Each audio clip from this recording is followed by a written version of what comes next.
আসল নাম রফিকুল ইসলাম। মানুষ বাউরা বলে ডাকে। কানে শুনে না, কথাও বলতে পারে না। জন্ম থেকেই ইশারায় কথা বলে, ভাব প্রকাশ করে। সাধারণ ভাবটুকু প্রকাশ করতে হলেও তাকেও তার গ্রামশুদ্ধ মানুষদের প্রথম বিশ্বের বোবা স্কুলে পড়াশোনা করতে হবে। অসম্ভব কল্পনা। প্রকৃতির পাশাপাশি হিংস্র মানবকুলের ভিড়ে এই বাউরার জীবন কেটে যায় বহুমাত্রিক বিমূর্ততায়। এরও নাম জীবন।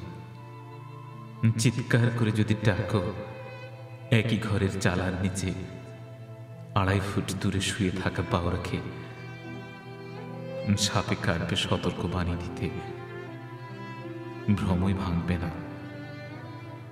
এরও নাম জীবন। নিজ খেয়ালে বাদুড় বাগানে সুখের পায়রা খুঁজতে পায়চারি বাউরা শুনতেই পায় না বাঘের গর্জন। এরও নাম জীবন।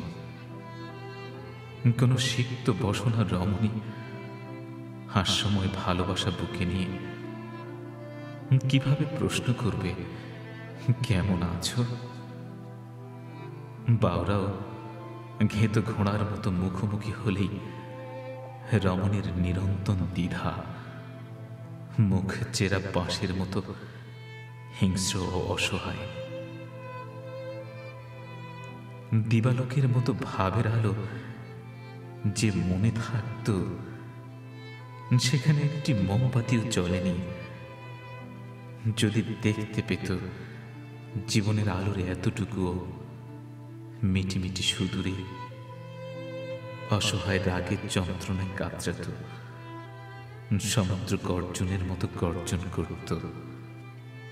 আজন্ম শৈশব থেকে জ্বালামুখ সুতীব্র কামনায় প্রতিনিয়ত মুক্তির নিঃশ্বাসের জন্য দীর্ঘশ্বাস ফেলত। ব্যর্থ প্রচেষ্টা তা হবার নয়। সামুদ্রিক নেশায় সঙ্গিনী লবঙ্গ লতিকার আর চোখে অশ্লীলতা হাপুস হুপুস করে। রাতের চিহ্ন সূর্যাস্তের পরে ফুটে ওঠে। নাটক, গান, আবৃত্তি উৎসবে সামিল করালেও মৃত্যুকালীন মরণ কামড় কামড়াতে থাকে হৃদয়ের অনিয়মিত উৎসস্থলে। ব্যর্থ প্রচেষ্টা সাদা মেঘের পিছনে ঝাপসা চাঁদ। মানুষ তাকে তপ্ত বালির উপরে দাঁড়িয়ে কাক বকের ছবি আঁকতে বলে। দেখাতে চায় মহানুভবতা। মানব জীবন নাটকে তাকে কাব্যিক নায়ক নাম দিতে চায়। নিরপেক্ষতা নষ্ট করতে চায়।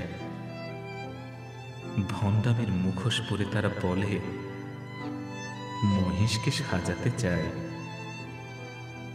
গা গুলিয়ে উঠে মিথ্যের বেশাতি দেখে।